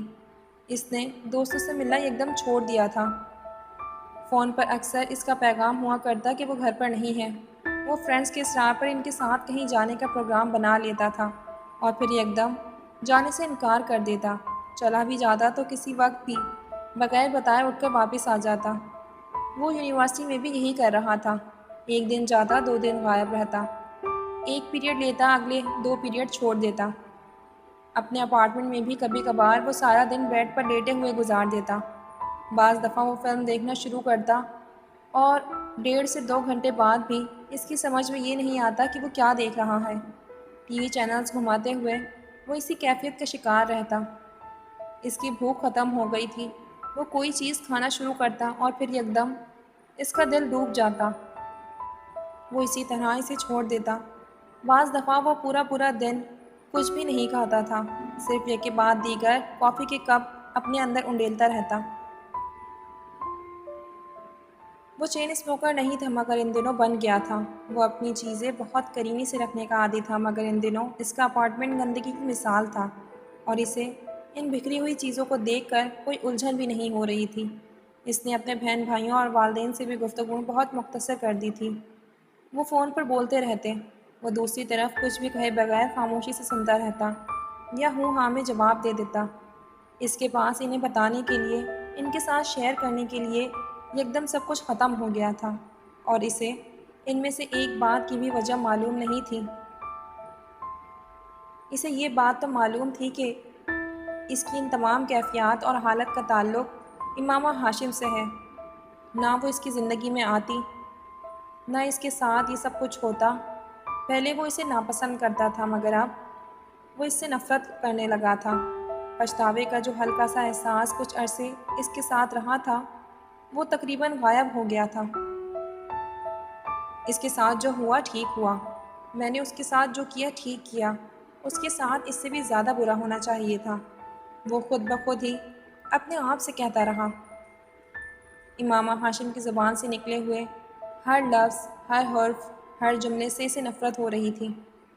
اسے اس کی باتیں یاد آتی اور اس کی نیند غائب ہو جاتی۔ ایک عجیب سی وحشت اسے گھیر لیتی۔ اس نے اس رات جن باتوں کا مذاق اڑایا تھا وہ اب ہر وقت اس کے کانوں میں گونجنے لگی تھیں۔ کیا میں پاگل ہو رہا ہوں؟ کیا میں اپنے ہوش و آواز آہستہ آہستہ کھوتا جا رہا ہوں؟ کیا میں شیزوفرینیا کا شکار ہوں؟ بعض دفعہ اسے بیٹھے بٹھائے خوف محسوس ہونے لگتا۔ ہر چیز بے معنی، بے وقت ہوتی جا رہی تھی۔ ہر چیز کی بے مقصد اور عیاں ہوتی رہ جا رہی تھی۔ وہ کہاں تھا، کیا تھا، کیوں تھا، کہاں کھڑا تھا، کیوں کھڑا تھا؟ اسے ہر وقت یہ سوالات تنگ کرنے لگے تھے۔ کیا ہوگا اگر میں ییل میں ایک MBA کی ڈگری لے لوں گا؟ بہت اچھی جاب مل جائے گی، کوئی فیکٹری شروع کر لوں گا، پھر کیا یہ وہ کام تھا جس کے لیے مجھے زمین پر اتارا گیا؟ 150+ IQ لیول کے ساتھ کہ میں چند اور ڈگریاں لوں، شاندار سا بزنس کروں، شادی کروں، بچے پیدا کروں، عیش کروں، پھر مر جاؤں، بس۔ اس نے زندگی میں 4 دفعہ صرف اپنے تجسس کے لیے موت کے تجربے سے گزرنے کی کوشش کی تھی مگر اب شدید ڈپریشن کے عالم میں بھی وہ خودکشی کی کوشش نہیں کر رہا تھا۔ 24 گھنٹے موت کے بارے میں سوچنے کے باوجود بھی وہ اسے چھونا نہیں چاہتا تھا۔ لیکن اگر اس سے کوئی یہ پوچھ لیتا کہ کیا وہ زندہ رہنا چاہتا ہے تو وہ ہاں میں جواب دینے میں بھی تامل کرتا۔ وہ زندہ رہنا نہیں چاہتا تھا کیونکہ وہ زندگی کے مفہوم کو نہیں جانتا تھا۔ وہ مرنا نہیں چاہتا تھا کیونکہ وہ موت کے مفہوم سے بھی واقف نہیں تھا۔ وہ کسی خلا میں معلق تھا، کسی درمیان والی جگہ میں، کسی بیچ والی کیفیت میں، زندہ رہتے ہوئے مردہ، مردہ ہوتے ہوئے زندہ۔ وہ سرشاری کی انتہا پر پہنچ رہا تھا، لمحہ بہ لمحہ۔ 150+ IQ لیول رکھنے والا شخص جو اپنے سامنے کہی اور سنی جانے والی کوئی بھی چیز نہیں بھلا سکتا تھا۔ سگریٹ کا دھواں اڑاتے، بیئر کے گھونٹ لیتے، نائٹ کلب میں رقص کرتے، مہنگے ریسٹورنٹس میں ڈنرز کرتے، اپنی گرل فرینڈز کے ساتھ رات گزارتے، وہ صرف ایک بات سوچتا رہتا، کیا زندگی کا مقصد یہی ہے؟ عیش اور آسائش، شاندار لباس، بہترین خوراک، اعلیٰ ترین سہولتیں، 60-70 سال کی ایک زندگی، اور پھر اس کے بعد اس پھر کا کوئی جواب نہیں ہوتا تھا، مگر اس پھر کی وجہ سے اس کی زندگی کے معمولات بگڑ گئے تھے۔ وہ رفتہ رفتہ بے خوابی کا شکار ہو رہا تھا، اور یہ انہی دنوں تھا کہ اس نے اچانک مذہب میں دلچسپی لینا شروع کی۔ ڈپریشن سے نجات کے لیے وہ بہت سے لوگوں کو یہی کام کرتے دیکھتا تھا، اس نے بھی یہی کام شروع کر دیا۔ اس نے اسلام کے بارے میں کچھ کتابیں پڑھنے کی کوشش کی۔ تمام کتابیں اس کے سر کے اوپر سے گزر گئیں، کوئی لفظ، کوئی بات اسے اپنی طرف نہیں کھینچ رہی تھی۔ وہ خود پر جبر کر کے چند صفحات پڑھتا اور ان کتابوں کو رکھ دیتا۔ کچھ وقت گزرنے کے بعد پھر اٹھاتا، پھر رکھ دیتا۔ نہیں، شاید مجھے عملی طور پر عبادت شروع کرنی چاہیے، اس سے ہو سکتا ہے کہ مجھے کچھ فائدہ ہو۔ وہ اپنے آپ کو خود ہی سمجھاتا، اور ایک دن جب وہ سعد کے پاس تھا تو اس نے یہی کیا۔ میں بھی چلتا ہوں تمہارے ساتھ، اس نے سعد کو باہر نکلتے ہوئے دیکھ کر کہا۔ مگر میں تو عشاء کی نماز پڑھنے جا رہا ہوں، سعد نے اسے یاد دہانی کروائی۔ میں جانتا ہوں، اس نے اپنے جاگرس کے تسمے کستے ہوئے کہا۔ میرے ساتھ مسجد چلو گے؟ وہ حیران ہوا۔ ہاں، وہ کھڑا ہو گیا۔ نماز پڑھنے کے لیے؟ ہاں، سالار نے کہا۔ اس طرح دیکھنے کی ضرورت نہیں ہے، میں کافر تو نہیں ہوں۔ کافر تو نہیں ہوں، مگر چلو خیر، پڑھ لینا آج۔ سعد نے کچھ کہتے کہتے بات بدل دی۔ میں تو تمہیں پہلے ہی دن کتنی دفعہ بول چکا ہوں۔ سالار نے جواب میں کچھ نہیں کہا، وہ خاموشی سے چلتے ہوئے اس کے ساتھ باہر آ گیا۔ اب اگر آج مسجد جا رہے ہو تو پھر جاتے رہنا، یہ نہ ہو کہ بس آج پہلا اور آخری وزٹ ہو، سعد نے عمارت سے باہر نکلتے ہوئے اس سے کہا۔ باہر اس وقت برف باری ہو رہی تھی۔ مسجد رہائش کی عمارت سے کچھ فاصلے پر تھی۔ وہ ایک مصری خاندان کا گھر تھا جس کا نچلا حصہ مسجد کے طور پر ان لوگوں نے استعمال کے لیے دیا ہوا تھا، جبکہ اوپر والے حصے میں وہ لوگ خود رہتے تھے۔ بعض دفعہ وہاں نمازیوں کی تعداد 10-15 کے درمیان ہی رہتی تھی۔ سعد مسجد تک پہنچنے تک سالار کو ان تفصیلات سے آگاہ کرتا رہا۔ سالار خاموشی اور کچھ لا تعلقی کے عالم میں سڑک پر احتیاط سے پھسلتی گاڑیوں اور ہر طرف موجود برف کے ڈھیروں پر نظر دوڑاتا رہا اور ساتھ میں چلتا رہا۔ 5-7 منٹ چلتے رہنے کے بعد ایک موڑ کر سعد ایک گھر کا دروازہ کھول کر اندر داخل ہو گیا۔ دروازہ بند تھا مگر لاک نہیں تھا، اور سعد نے دروازے پر دستک دی تھی، نہ ہی کسی سے اجازت مانگی تھی۔ بڑے مانوس سے انداز میں اس نے دروازے کا ہینڈل گھمایا اور پھر اندر داخل ہو گیا۔ سالار نے اس کی پیروی کی۔ تم وضو کر لو، سعد نے اچانک اسے مخاطب کیا، اور پھر اسے ساتھ لے کر ایک دروازہ کھول کر ایک باتھ روم میں داخل ہو گیا۔ سعد کی زیر نگرانی جب تک وہ وضو کے آخری حصے تک پہنچا، ٹھنڈا پانی گرم میں تبدیل ہو چکا تھا۔ اپنے بالوں کا مسح کرتے کرتے وہ ایک بار پھر ٹھٹکا۔ سعد سمجھا اسے صحیح طریقہ نہیں پتہ۔ اس نے ایک بار پھر اسے ہدایت دی۔ وہ خالی ذہنی کے عالم میں اپنے ہاتھوں کو ایک بار پھر حرکت دینے لگا۔ گدے تک ہاتھ پھیرتے ہوئے اس کا ہاتھ گردن میں موجود زنجیر سے ٹکرایا تھا۔ اس کی نظر بے اختیار سامنے آئینے پر گئی تھی۔ وہ ایک بار پھر کہیں اور پہنچ گیا تھا۔ سعد نے اس سے کچھ کہا تھا، اس بار اس نے نہیں سنا۔ کمرے میں موجود 10 افراد 2 صفوں میں کھڑے ہو رہے تھے۔ وہ سعد کے ساتھ پچھلی صف میں کھڑا ہو گیا۔ امام صاحب نے امامت شروع کر دی۔ سب کے ساتھ اس نے بھی نیت کی۔ نماز سے واقعی سکون ملتا ہے؟ اس نے کوئی 2 ہفتے پہلے ایک لڑکے کو نماز کے مسئلے پر سعد کے ساتھ بحث میں الجھا پایا تھا۔ مجھے تو ملتا ہے، سعد نے کہا۔ میں تمہاری بات نہیں کر رہا، میں سب کی بات کر رہا ہوں۔ سب کو ملتا ہے؟ اس لڑکے نے کہا تھا۔ یہ منحصر ہے کہ سب کتنا انوالو ہو کر نماز پڑھتے ہیں۔ سالار بڑے اکتائے ہوئے انداز میں ان کی بحث کسی مداخلت یا تبصرے کیے بغیر سنتا رہا۔ اس وقت وہ لاشعوری طور پر نماز میں انہماک پیدا کرنے کی کوشش کر رہا تھا۔ سکون! میں واقعی دیکھنا چاہتا ہوں کہ نماز سے سکون کیسے ملتا ہے۔ اس نے رکوع میں جاتے ہوئے اپنے دل میں سوچا۔ پھر اس نے پہلا سجدہ کیا۔ اس کے اضطراب اور بے چینی میں یک بہ یک اضافہ ہو گیا تھا۔ جن الفاظ کو وہ امام صاحب کی زبان سے سن رہا تھا وہ بہت نامانوس لگ رہے تھے۔ جو لوگ اس کے ارد گرد کھڑے تھے وہ اسے ناآشنا لگ رہے تھے۔ جس ماحول میں وہ موجود تھا وہ اسے غیر فطری لگ رہا تھا، اور جو کچھ وہ کر رہا تھا وہ اسے منافقت محسوس ہو رہی تھی۔ ہر سجدے کے ساتھ اس کے دل و دماغ کا بوجھ بڑھتا جا رہا تھا۔ اس نے پہلی 4 رکعتیں بمشکل ختم کیں۔ سلام پھیرنے کے دوران اس نے اپنے دائیں جانب والے ادھیڑ عمر شخص کے گالوں پر آنسو دیکھے۔ اس کا دل وہاں سے بھاگ جانے کو چاہا۔ وہ جی کرا کر کے ایک بار پھر کھڑا ہوا۔ اس نے ایک بار پھر نماز میں پوری طرح منہمک ہونے کی کوشش کی۔ اس بار پڑھی جانے والی آیات کے ہر لفظ پر غور کروں گا۔ شاید اس طرح اس کی سوچ کا تسلسل ٹوٹ گیا۔ نیت کی جا رہی تھی۔ اس کا دل مزید اچاٹ ہو گیا۔ سر کا بوجھ بڑھتا جا رہا تھا۔ اس نے آیات کے مفہوم پر غور کرنے کی کوشش کی۔ الحمدللہ رب العالمین۔ سورہ فاتحہ کی تلاوت شروع ہوئی۔ الرحمن الرحیم۔ اس نے توجہ مرکوز رکھنے کی پوری کوشش کی۔ مالک یوم الدین۔ توجہ بھٹکی۔ ایاک نعبد و ایاک نستعین۔ اسے سورہ فاتحہ کا ترجمہ آتا تھا۔ اس نے چند دن پہلے ہی پڑھا تھا۔ اہدنا الصراط المستقیم۔ سیدھا راستہ۔ اس نے ذہن میں دہرایا۔ صراط المستقیم، صراط الذین انعمت علیہم۔ اس کا ذہن ایک بار پھر پیچھے گیا۔ غیر المغضوب علیہم ولا الضالین۔ اس نے اپنے بندھے ہوئے ہاتھ کھولے۔ وہ آخری صف میں کھڑا تھا۔ بہت آہستگی سے چند قدم پیچھے گیا اور وہ صف سے نکل گیا۔ یہ کام میں نہیں کر سکتا۔ میں نماز نہیں پڑھ سکتا۔ اس نے جیسے اعتراف کیا۔ بہت خاموشی کے ساتھ وہ پیچھا ہوتا گیا۔ باقی لوگ اب رکوع میں جا رہے تھے۔ وہ مڑ کر دبے قدموں مگر تیز رفتاری سے باہر نکل گیا۔ مسجد سے نکلتے ہوئے اس کے جاگرز اس کے ساتھ تھے۔ غائب دماغی کے عالم میں وہ باہر سیڑھیوں پر کھڑے ہو کر چند لمحے ادھر ادھر دیکھتا رہا۔ اس کے بعد وہ سیڑھیاں اتر گیا۔ پاؤں میں جرابیں اور ہاتھ میں جاگرز پکڑے وہ خالی ذہنی کے عالم میں عمارت کی اگلی دیوار کی طرف آ گیا۔ وہاں بھی ایک دروازہ اور کچھ سیڑھیاں نظر آ رہی تھیں مگر وہ سیڑھیاں برف سے لپٹی ہوئی تھیں۔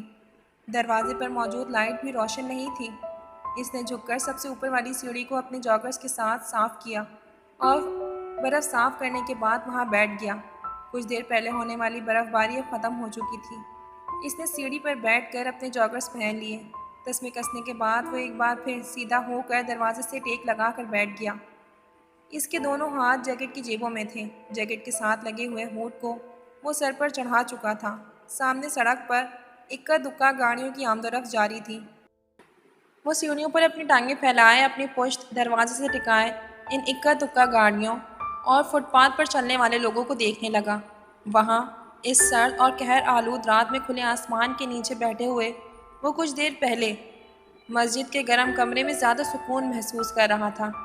اس نے جیب میں ہاتھ ڈال کر لائٹر نکال لیا اور اسے جلا کر اپنے پیروں کے قریب سیڑھیوں پر پڑی برف کو پگھلانے لگا۔ کچھ دیر تک وہ اسی سرگرمی میں مشغول رہا۔ جیسے اس نے اکتا کر لائٹر دوبارہ جیب میں ڈال لیا۔ جس وقت وہ سیدھا ہوا اس نے اپنے بالکل سامنے ایک عورت کو کھڑا پایا۔ وہ یقیناً اس وقت وہاں آ کر کھڑی ہوئی تھی جس وقت وہ سیڑھیوں پر جھکا اپنے دونوں پاؤں کے درمیان موجود برف کو لائٹر سے پگھلا رہا تھا۔ وہ نیم تاریکی میں بھی اس کے چہرے کی مسکراہٹ کو دیکھ سکتا تھا۔ وہ منی اسکرٹ اور ایک مختصر سا بلاؤز میں ملبوس تھی۔ اس نے فر کوٹ پہنا ہوا تھا مگر وہ فر کوٹ آگے سے دانستہ طور پر کھلا چھوڑا گیا تھا۔ وہ فر کوٹ کے دونوں جیبوں میں ہاتھ ڈالے سالار کے بالکل سامنے بڑے اسٹائل سے کھڑی تھی۔ سالار نے سر سے لے کر پاؤں تک اسے دیکھا۔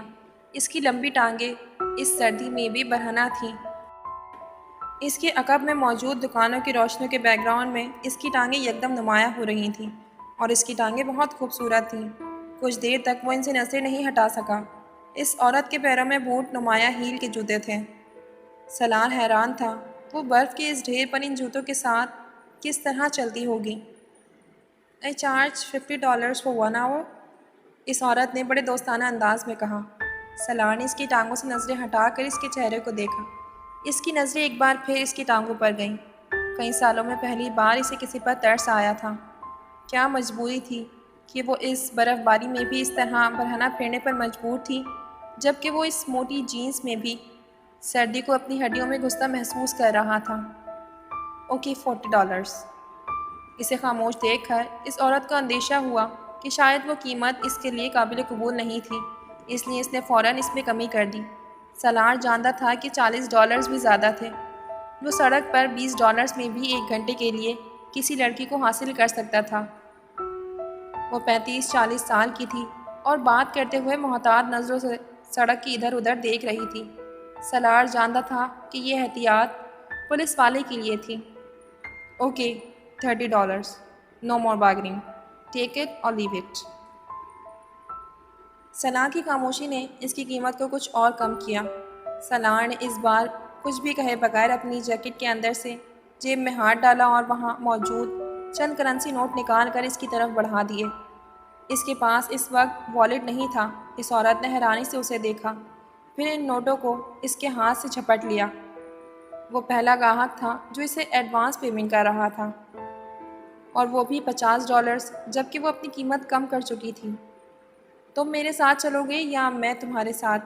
وہ اب بڑی بے تکلفی سے اس سے پوچھ رہی تھی۔ نہ میں تمہارے ساتھ چلوں گا نہ تم میرے ساتھ، بس تم یہاں سے جاؤ۔ سلار نے ایک بار پھر سڑک کی دوسری طرف موجود دکانوں پر نظر جماتے ہوئے کہا۔ وہ عورت بے یقینی سے اسے دیکھتی رہی۔ واقعی؟ ہاں، سلار نے بے تاثر لہجے میں کہا۔ تو پھر تم یہ کیوں دیے ہیں تم نے یہ پیسے؟ اس عورت نے اپنے ہاتھ میں پکڑے نوٹوں کی طرف اشارہ کیا۔ تاکہ تم میرے سامنے سے ہٹ جاؤ۔ میں سڑک کے اس پار دکانیں دیکھنا چاہتا ہوں اور تم اس میں رکاوٹ بن گئی ہو، اس نے سرد مہری سے کہا۔ عورت بے اختیار قہقہ لگا کر ہنسی۔ تم اچھا مذاق کر لیتے ہو۔ کیا میں واقعی چلی جاؤں؟ ہاں۔ وہ عورت کچھ دیر اسے دیکھتی رہی۔ Okay, thank you. سلار نے اسے مڑ کر سڑک پار کرتے ہوئے دیکھا تھا۔ وہ لاشعوری طور پر اسے جاتے دیکھ رہا تھا۔ وہ سڑک پار کر کے ایک دوسرے کونے کی طرف جا رہی تھی۔ وہاں ایک اور آدمی کھڑا تھا۔ سلار نے دوبارہ نظریں ان دکانوں پر جما لیں۔ برف باری ایک بار پھر شروع ہو چکی تھی۔ وہ پھر بھی اطمینان سے وہیں بیٹھا رہا۔ برف اب اس کے اوپر بھی گر رہی تھی۔ وہ رات کے 2:30 بجے تک وہیں بیٹھا رہا۔ جب سڑک کے پار دکانوں کے اندر کی لائٹس اس نے ایک کے بعد دیگر بند ہوتے دیکھی تو وہ اپنی جیکٹ اور جینز سے برف جھاڑتا اٹھ کھڑا ہوا۔ اگر وفے وفے سے وہ اپنی ٹانگیں نہ ہلا رہا ہوتا تو اس وقت تک وہ اپنے پیروں پر کھڑا ہونے کے قابل نہیں رہ سکتا تھا۔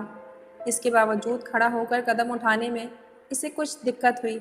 چند منٹ وہیں کھڑا اپنے پیروں کو جھٹکا رہا تھا، پھر اسی طرح وہ جیکٹ کی جیبوں میں ہاتھ ڈال کر واپس اپارٹمنٹ کی طرف جانے لگا۔ وہ جانتا تھا سعد نے اسے مسجد سے نکل کر بہت ڈھونڈا ہوگا اور اس کے بعد وہ واپس چلا گیا ہوگا۔ کہاں چلے گئے تھے تم؟ سعد اسے دیکھتے ہی چلا آیا۔ وہ کچھ کہے بغیر اندر چلا آیا۔ میں تم سے کچھ پوچھ رہا ہوں۔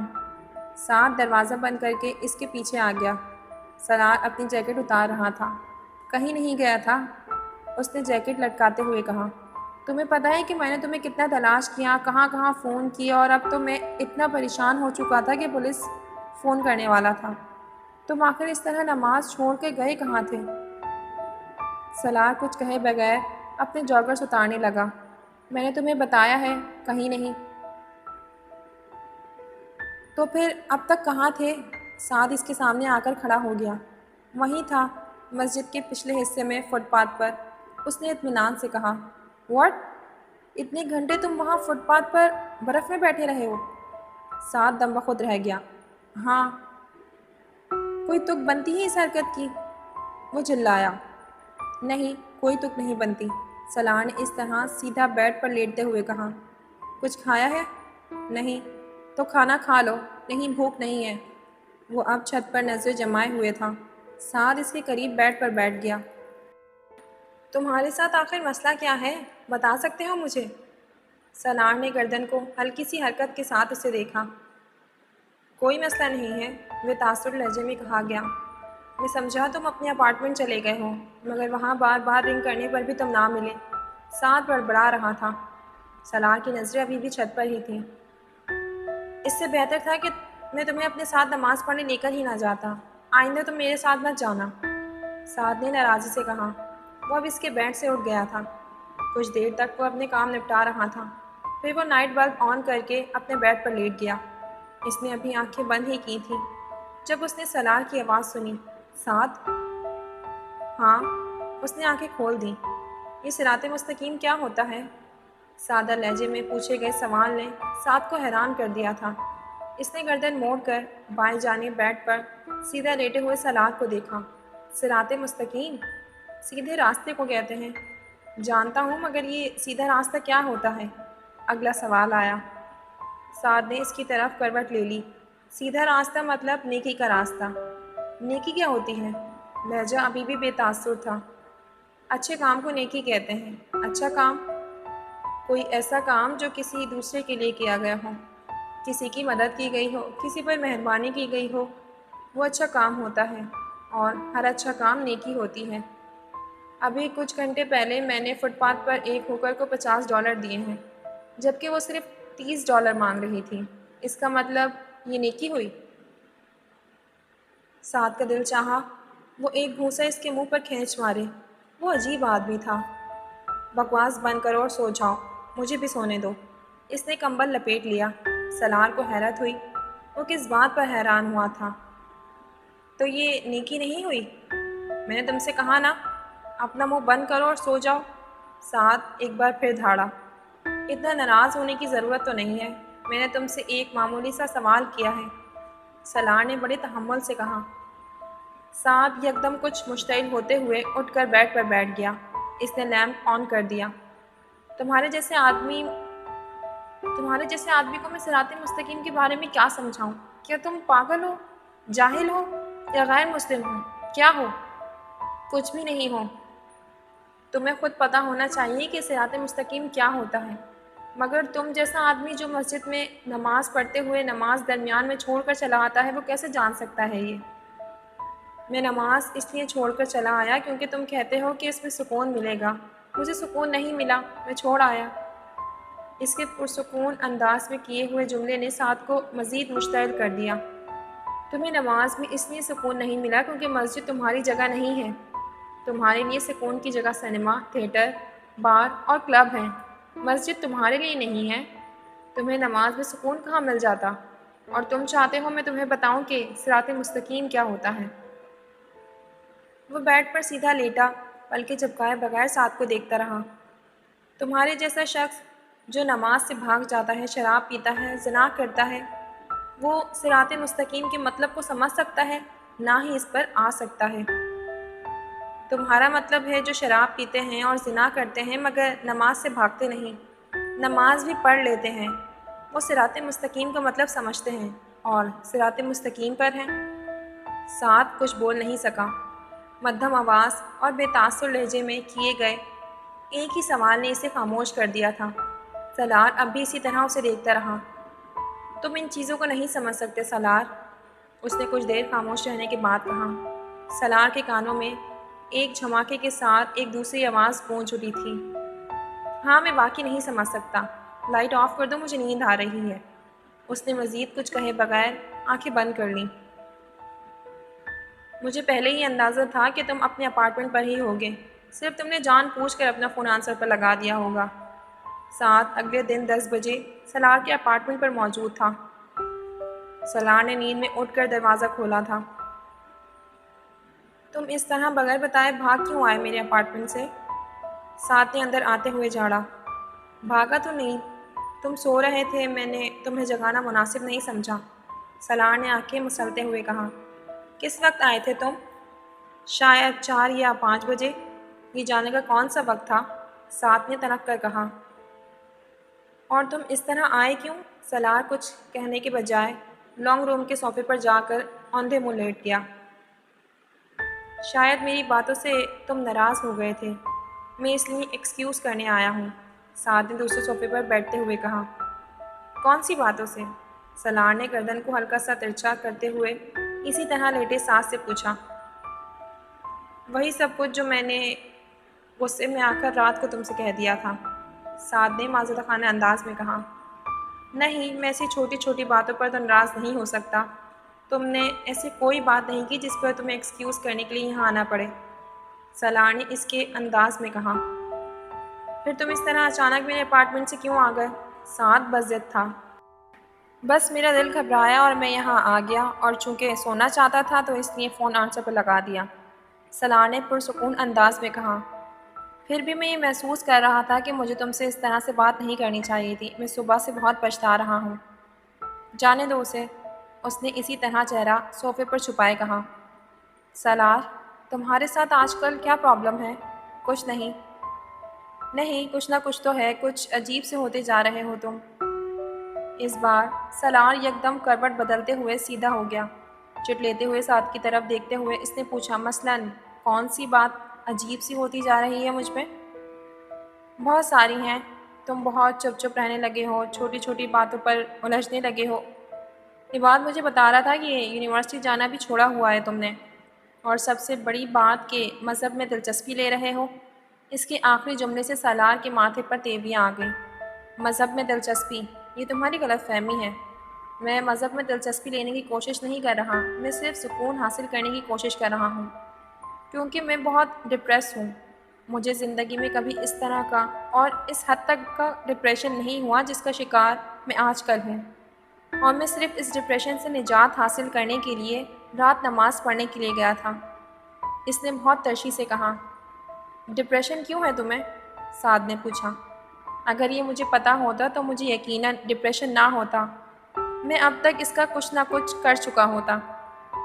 پھر بھی کوئی نہ کوئی وجہ تو ہوگی، یوں بیٹھے بٹھائے ڈپریشن تو نہیں ہو جاتا، سعد نے تبصرہ کیا۔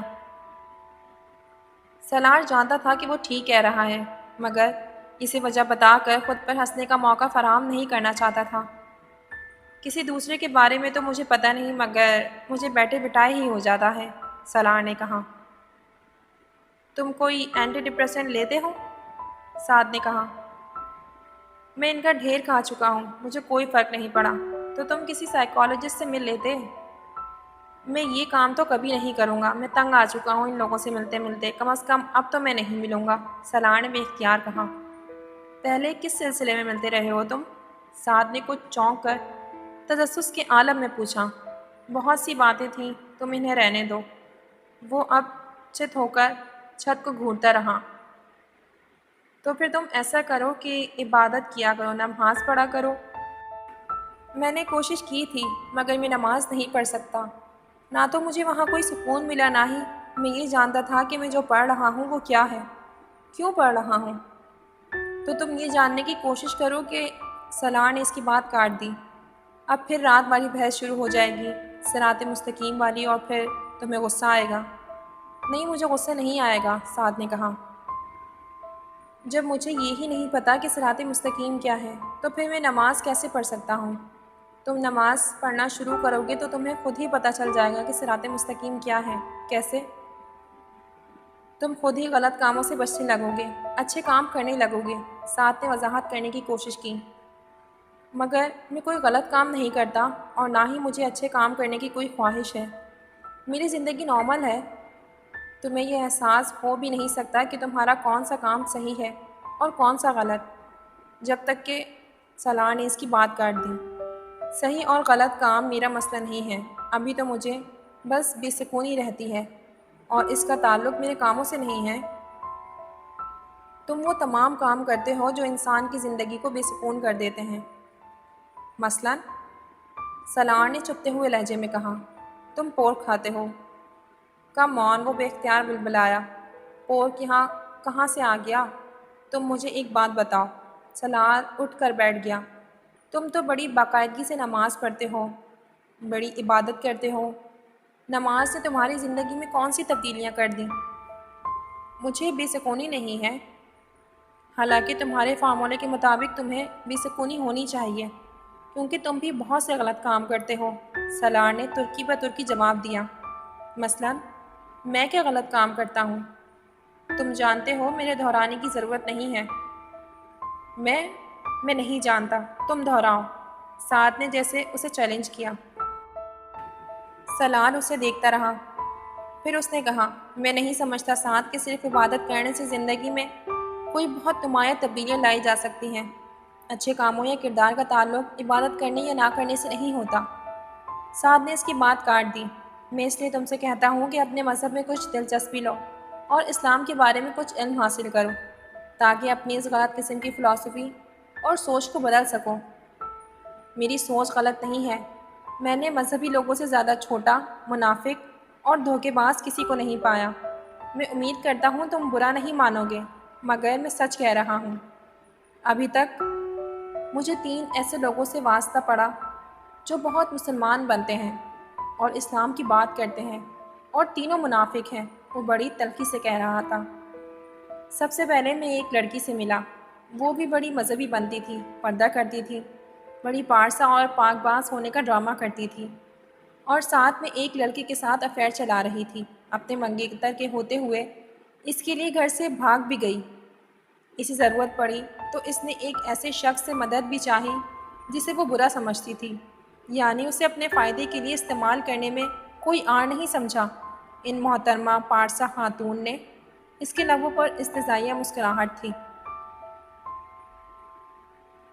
اس کے بعد میں ایک اور آدمی سے ملا جس نے داڑھی رکھی ہوئی تھی، بڑا پکا اور سچا قسم کا مسلمان تھا وہ بھی، لیکن اس نے ایک لڑکی کی مدد نہیں کی جس نے اس سے بھیک مانگنے کی حد تک مدد چاہی۔ اس نے اس لڑکی سے شادی نہیں کی جس سے وہ محبت کے نام پر بے وقوف بناتا رہا تھا۔ ابھی کچھ عرصے پہلے میں یہاں امریکہ میں اس سے ملا تو اس کی داڑھی بھی غائب ہو چکی تھی، شاید اس کے اسلام کے ساتھ۔ وہ ہنسا۔ اور تیسرے تم ہو، تم پورک نہیں کھاتے، صرف یہ ایک حرام کام ہے جو تم نہیں کرتے، باقی سب تمہارے لیے جائز ہے۔ جھوٹ بولنا، شراب پینا، زنا کرنا، کلب میں جانا، غیبت کرنا، دوسروں کا مذاق اڑانا، حالانکہ ویسے تم بڑے نیک ہو۔ تم نے داڑھی رکھی ہوئی ہے، تم ہمارا دماغ کھا جاتے ہو اسلام کی باتیں کر کر کے، زبردستی نماز پڑھانے پر تلے رہتے ہو، ہر بات میں مذاہب کا حوالہ لے آتے ہو، یہ آیت اور وہ حدیث، وہ آیت اور یہ حدیث، اس کے علاوہ تمہاری زبان پر اور کچھ ہوتا ہی نہیں۔ اور جب میں تمہارا عمل دیکھتا ہوں تو میں ذرا بھر بھی تم سے متاثر نہیں ہوتا۔ کتنا مشکل ہوتا ہے اسلام کے بارے میں تمہارا لیکچر سننا، میں تمہیں بتا نہیں سکتا۔ مجھ میں اور تم میں زیادہ فرق تو نہیں ہے، تم داڑھی رکھ کر اور اسلام اسلام کر کے وہ سارے کام کرتے ہو جو میں داڑھی کے اور اسلام کی بات کیے بغیر کرتا ہوں۔ عبادت نے کیا انقلاب برپا کیا ہے تمہاری زندگی میں، سوائے اس کے کہ تمہیں ایک خوش فہمی ہو گئی ہے کہ تم تو سیدھے جنت میں جاؤ گے اور ہم سارے دوزخ میں۔ تمہارے قول اور فعل میں اگر یہ تضاد نہ ہو تو میں کبھی تم سے یہ سب نہ کہتا، مگر میں ریکویسٹ کرتا ہوں کہ تم دوسروں کو مذہب کی طرف راغب کرنے کی کوشش نہ کیا کرو، کیونکہ میں سمجھتا ہوں کہ تم خود بھی مذہب کے صحیح مفہوم سے واقف نہیں ہو۔ اب میری ان ساری باتوں کو مائنڈ مت کرنا۔ سالار اب ٹیبل پر پڑا ایک سگریٹ سلگا رہا تھا۔ ساتھ تقریباً گھونگا ہو گیا تھا۔ ٹھیک ہے، مجھ سے کچھ غلطیاں ہو جاتی ہیں، مگر اللہ تعالیٰ انسان کو معاف کر دیتا ہے، اور میں نے کبھی یہ تو نہیں کہا کہ میں بہت اچھا مسلمان ہوں اور میں ضرور جنت میں جاؤں گا، لیکن میں اگر ایک اچھا کام کرتا ہوں اور دوسروں کو اس کی ہدایت کرتا ہوں تو یہ اللہ کی طرف سے مجھ پر فرض ہے۔ سعد نے کچھ دیر خاموش رہنے کے بعد اس سے کہا، سعد، تم خواہ دوسروں کی ذمہ داری اپنے سر پر مت لو، پہلے اپنے آپ کو ٹھیک کرو، پھر دوسروں کو ٹھیک کرنے کی کوشش کرو، تاکہ کوئی تمہیں منافق نہ کہہ سکے۔ اور جہاں تک اللہ کے معاف کر دینے کا تعلق ہے، تو اگر تمہارا یہ خیال ہے کہ وہ تمہاری غلطیوں کو معاف کر سکتا ہے تو پھر وہ ہمیں بھی معاف کر سکتا ہے۔ ہمارے گناہوں کے لیے تم اگر یہ سمجھتے ہو کہ لوگوں کو اسلام کی طرف راغب کرنے سے تمہاری نیکیوں میں اضافہ ہوگا اور تم اپنے گناہوں سمیت اللہ کے قریب ہو جاؤ گے، تو ایسا نہیں ہوگا۔ بہتر ہے تم اپنا ٹریک ریکارڈ ٹھیک کر لو، صرف اپنے آپ کو دیکھو، دوسروں کو نیک بنانے کی کوشش نہ کرو، ہمیں برا ہی رہنے دو، اس نے ترشی سے کہا۔ اس لمحے اس کے دل میں جو آیا اس نے سانس سے کہہ دیا۔ جب وہ خاموش ہوا تو سعد اٹھ کر چلا گیا۔ اس دن کے بعد اس نے دوبارہ کبھی سالار کے سامنے اسلام کی بات نہیں کی۔